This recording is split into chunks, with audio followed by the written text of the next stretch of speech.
are beautiful and valuable without the extras.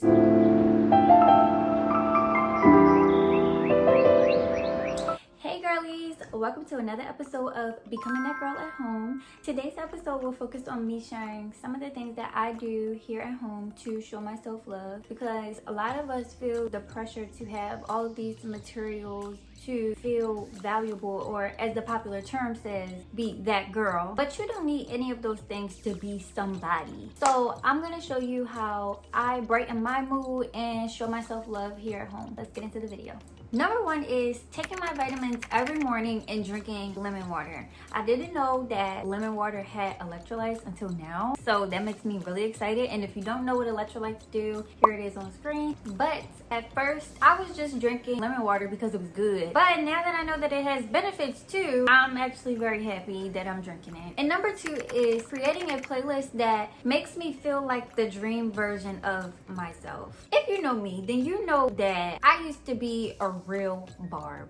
And I still love Nicki. I do. But when I listen to her music, I be acting a little crazy sometimes. And when I'm listening to music, I do this thing where I imitate how the artist sounds, and then I sing the song in like the most obnoxious way because it's fun. But it's just not really the vibes I'm going for in my life anymore. So now I've created a more chill playlist that helps me to envision the dream version of myself. And if I feel like her, then I can act like her. And when I envision her, I actually get excited because it motivates me to go ahead and do the things that will actually make her my reality. And don't get me wrong, I love Nicki. I still listen to her and my other music sometimes. But majority of the time, I'm going for the peaceful vibes. Really, most of the time, I be craving silence.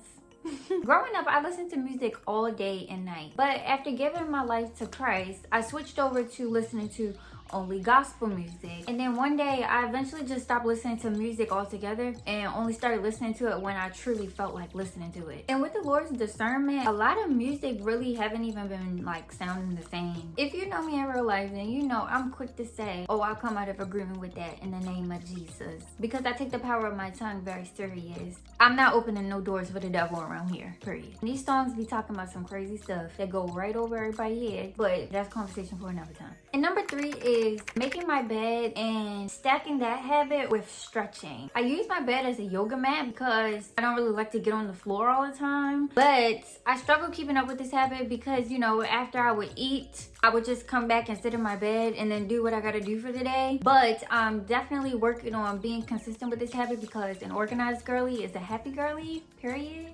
And number four is going on morning walks around like 7 to 8 a.m. Since spring and summer are back, I'm definitely going to pick up this habit again. You know, I took a break because it was cold outside. Yeah, no thanks. I'm not walking in the cold. Walking is therapeutic for me. You know, like I'm not just exercising my body, I'm also feeding my mind at the same time, because on these walks, I'm listening to, you know, maybe a Christian podcast or just a podcast that I came across that I like. You know, I can insert some here on the screen. I also love getting the early morning sun because as a homebody, it's just good to get some sunlight every once in a while. Also, I need to sweat a little bit and get some vitamin D. You know, at least that's what they said the sun provides. Number five is starting my day with reading the Bible. For one, I don't even get out of bed without praying. I think it's very important to start your day with the Lord and invite Him into your day. It just sets a good tone for the rest of the day. And also, before I read, I like to invite the Holy Spirit in to give me understanding of what it is that I'm reading and, you know, how it's speaking to me. And number six is listening to affirmations. I don't do this half as much as I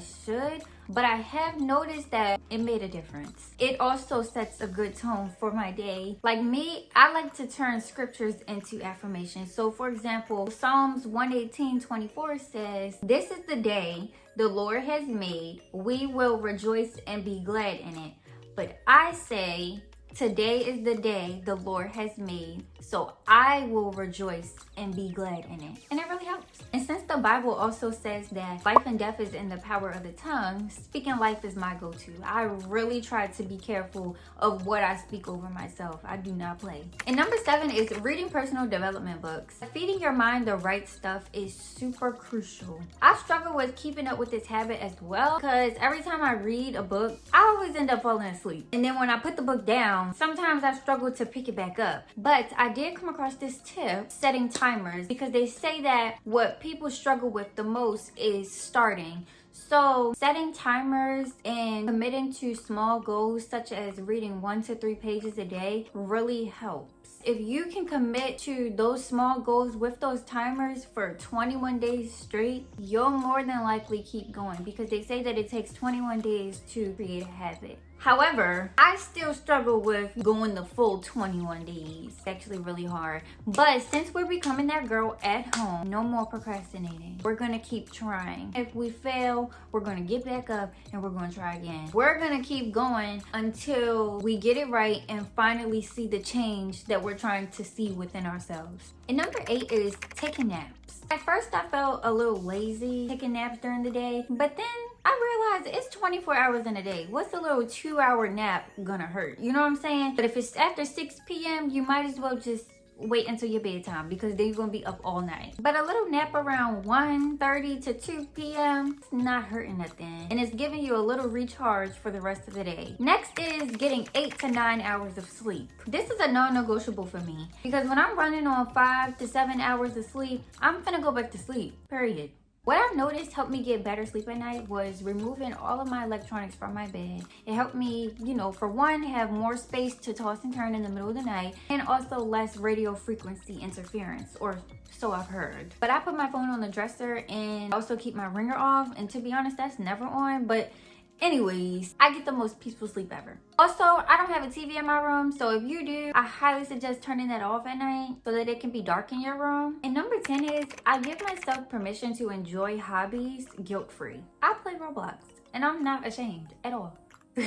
I used to beat myself up for it because, I felt like I wasn't being productive enough with my time. But now I set boundaries. But at first, I used to play the game like all day. No more of that. As a girl who's trying to love herself, it is important to have things in your life that you enjoy, that doesn't have to do with work or productivity. Balance is everything. Life is more than just getting to the bag, especially as a girl. You cannot bury yourself in the craft or work 24/7. Number 11 is hyping myself up in the mirror. I love talking to me because I'm beautiful and I love me, period.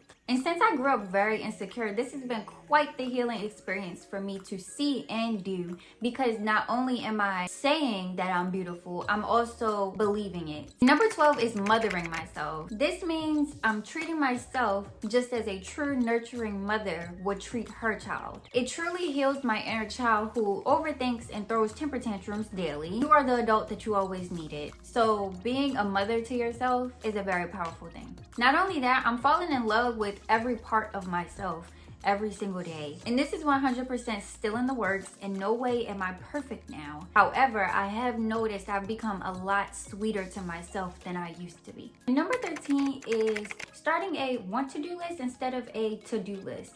A to-do list can feel very overwhelming and exhausting and more like a burden, whereas though a want-to-do list can feel more exciting. Every day, ask yourself what you want to do, and then write it down. On days that you feel like cleaning your room, write that on your list. And on days that you don't.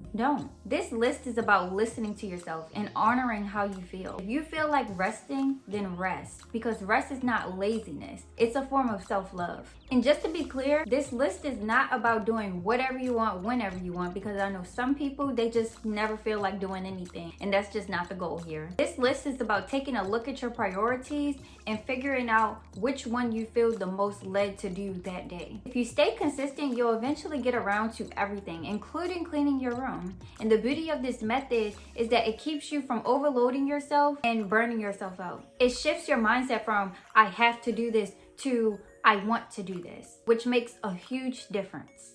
And number 14 is doing my hair. Right now I have braids, which is perfect because it's very low maintenance, but keep your hair done, even if it's your natural hair. Because when you look good, you feel good. I know some girls feel very insecure about their natural hair sometimes. To be honest, sometimes I do too. But you can put it in like a little slick back and make it real cute. And just know this, God said that we are fearfully and wonderfully made. We don't need the extra stuff to be beautiful. We already are beautiful. Believe that. Beauty enhancers aren't a necessity, they're a want that in today's world has been focused on as a need. They don't define your worth. Lash extensions, nails, hair, all that fake stuff does not make us more useful or worthy. You are already the it girl without those things, period. And same thing with money. It is a servant, not your master. You make the money useful. It does not make you useful. You are beautiful and valuable without the extras.